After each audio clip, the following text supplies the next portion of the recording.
Surpris en plein sommeil vers 4 heures la nuit dernière, les habitants n'ont eu que quelques minutes pour réagir.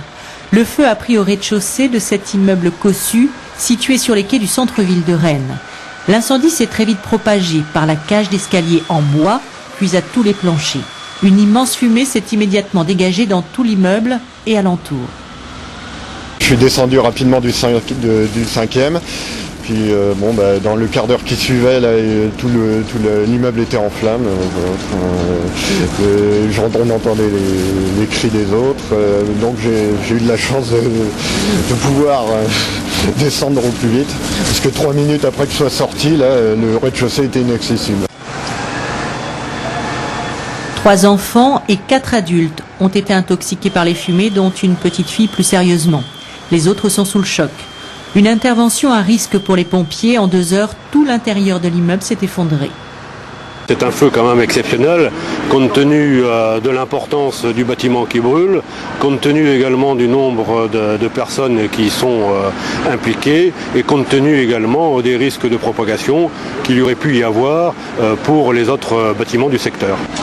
Une fois le feu éteint, ce matin, le travail de déblaiement a commencé. L'immeuble reste sous surveillance pour prévenir toute nouvelle reprise de feu. Toute la journée, les sapeurs-pompiers ont fait l'inventaire de l'immeuble ravagé par les flammes et éteint quelques reprises de feu dans les planchers. Dans le bâtiment détruit au rez-de-chaussée, des bureaux, des appartements et des studios dans les 5 étages. On ignore le nombre exact d'occupants au moment du sinistre, car des locataires ont reçu des amis dans la soirée. Tous les logements sont détruits et la plupart des personnes ont trouvé des proches pour les accueillir ce soir. Pour les relogements des familles à plus long terme, le service d'habitat social de la ville est mobilisé. Ce soir, on en sait beaucoup plus sur le... Toute la journée sur lesquelles la population des salariés du centre-ville bloqués ont regardé atterrés l'étendue des dégâts. Dans la foule, quelques voix s'élèvent pour dénoncer dans ce dramatique incendie un dérapage des festives soirées étudiantes du jeudi qui ont fait débat ces dernières années à Rennes. Le maire, lui, prend les devants. Ma première pensée, dit-il, va aux victimes, aux enfants, et il ajoute « J'insiste beaucoup pour que on soit, comment dirais-je, parfaitement informé. Cette nuit de jeudi à vendredi, comme les autres au cours de ces derniers mois, a été très calme. C'est ce que la police nous dit et ce que l'on sait.